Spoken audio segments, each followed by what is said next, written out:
আবির্ভাব হয়ে যে নাম সংকীর্তন করবে, সে নাম সংকীর্তনটা কিরকম আমি একবার দেখতে চাই এবং শুনতে চাই।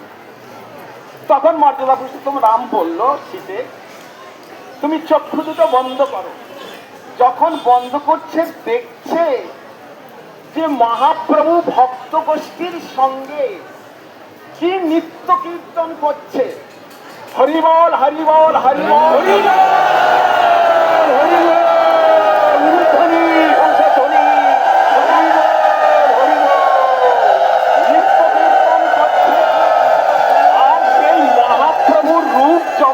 দেখলো সীতা, সীতা তো একবার ফ্যাল ফ্যাল করে তাকিয়ে রইল। সীতার নয়নের মনে একেন ওখানে ঘুরছে না। বললে, এত সুন্দর রূপ আমি তো কখনো দেখি নাই। কারণ সীতার পক্ষে এরূপ একটা অজানা। কারণ মহাপ্রভু যখন জগন্নাথের সামনে নৃত্য করেছিলেন, জগন্নাথের পর্যন্ত অপরিচিত ছিল।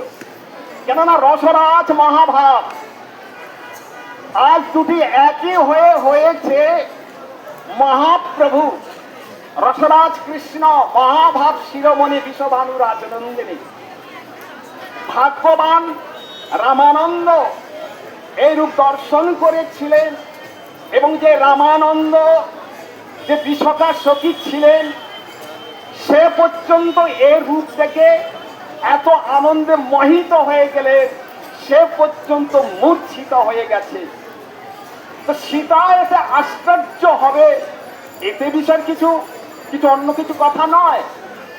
এবং সীতা তখন দেখছে কি অপূর্ব নাম সংকীর্তন, যা সীতা স্বপ্নেও জানতে পারে না যে কলিযুগে চৈতন্য মহাপ্রভু অবতীর্ণ হয়ে এইরকম অনর্বিত প্রেম নাম সংকীর্তনের মাধ্যমে প্রচার করবে। কিন্তু অন্যান্য যুগে যুগ ধর্মের তারা নাম সংকীর্তন প্রচার করেছেন। এইবারে কলিযুগে সেই চৈতন্য মহাপ্রভু রসরাজ মহাভাব দুটো এক হয়ে সেই নাম আস্বাদন করে জগতে প্রচার করছে। সেই প্রচারে সেই নাম সংকীর্তন শুনে সীতা দেবী একবার দেখে কাঠের পুতুলির মতো যেন দাঁড়িয়ে গেছে, কোনো যেন ক্রিয়া হচ্ছে না। আপনারা সবাই বাঙালি মাত্র, সবাই বাড়িতে পিঠা খেয়ে থাকে। পিঠার কি পুর দেয়? তরকারির পুর দেয়, নারিকেলের পুর দিয়ে থাকে, আবার কি গাছে খোয়ার পুর দিয়ে থাকে। কিন্তু কলিযুগে মহাপ্রভু যে এলে, সেই নাম সংকীর্তনের ভেতরে কৃষ্ণ প্রেমামৃত প্রেম, কৃষ্ণ প্রেমামৃত প্রেম দিয়ে তিনি নাম সংকীর্তন জগতে প্রচার করলেন। হরে কৃষ্ণ কৃষ্ণ কৃষ্ণ হরে হরে, হরে রাম হরে রাম রাম রাম। এবং ভগবান শ্রীকৃষ্ণ বেদব্যাসকে বলেছিলেন যে অহং ইহ কচিত ব্রাহ্মণ সন্ন্যাসাশ্রম আশ্রিত হরিভক্তি গ্রাহী কলৌ পাপ হতান্নর। আমি কোন বিশেষ কলিযুগেতে আমি সচী মাতার গৃহেতে জন্ম নেব, বেদব্যাসের কাছে বলেছিলেন। এবং আমি সন্ন্যাস আশ্রম করে থাকব, আমি সন্ন্যাসী হয়ে আমি দেশ বিদেশে শুদ্ধ ভক্তি প্রচার করে থাকব। এবং যারা পাপী তাপী যারা আছে সবাইকে কৃষ্ণ প্রেম দিয়ে আমি নাচিয়ে যাব।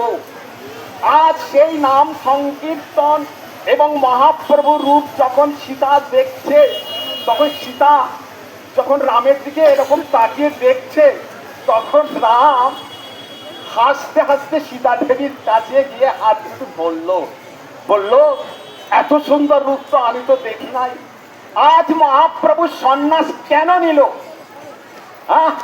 দেখো দেখো জীব গৌরাঙ্গ চাঁদের লীলা, লাখে লাখে গোপী নিরকি ভুলাইয়া আজ কি লাগি সন্ন্যাসী হইলা। যে কৃষ্ণ চোখের পলকে লক্ষ লক্ষ কবিকে আকর্ষণ করেছে, সেই কৃষ্ণ যখন ঔদার্য উদার করুণাময় লীলা করবার জন্যে যখন তিনি নবদ্বীপ ধামেতে এলেন, তখন তিনি তার প্রতিজ্ঞা ছিল স্বভক্তি শ্রিয়ম। স্বভক্তি, কৃষ্ণ প্রেম ভক্তি, ভক্তিকে সম্পত্তি বলেছেন। আপনারা সম্পত্তি কেন রেখে দিয়েছেন? আপনাদের আকাঙ্ক্ষা অভিষ্ট পূর্ণ করবার জন্য। ভক্তি সম্পত্তি, ভক্তির দ্বারা কৃষ্ণের প্রেম মাধুর্য আস্বাদন হয়ে থাকে। এই প্রেম মাধুর্য আস্বাদন করাটা জীব আত্মার অতৃপ্ত পিপাসা। মহাপ্রভু তিনি সন্ন্যাস নিলেন কেন, এবং সন্ন্যাস নিয়ে নাম কি হলেন কি? যে শ্রী চৈতন্য মহাপ্রভু। কারণ আমরা সবাই অচৈতন্য। আমরা মনুষ্য জন্ম পেয়েও, ভারত ভূমিতে জন্ম পেয়েও এখনো মহাপ্রভুকে এখন বুঝতে পারলাম না। অতএব আমরা অচৈতন্য। আমাদের চেতনতা দেওয়ার জন্যে আজ মহাপ্রভু তিনি সন্ন্যাস রূপ ধারণ করলেন। হ্যাঁ, আজ তিনি সন্ন্যাস রূপ ধারণ করেছেন আমাদের মতো পাপী তাপী। কারণ আমরা কৃষ্ণ নাম করতে চাই না। এই ভারতবর্ষে জন্মগ্রহণ করেছি। ভারতবর্ষে এত তীর্থভূমি রয়েছে, যত ভগবানের অবতার আছে, আমাদের পূর্ণ বিকশিত চেতন থাকা সত্ত্বেও আজ আমরা ভগবানের নাম নিতে চাই না। অতএব আমাদের মঙ্গলের জন্য আজ তিনি সন্ন্যাস রূপ তিনি ধারণ করেছেন। বাঞ্ছাকল্পতরু গৌর প্রেমানন্দে। এখন আমাদের মিশনের যে বর্তমান আচার্য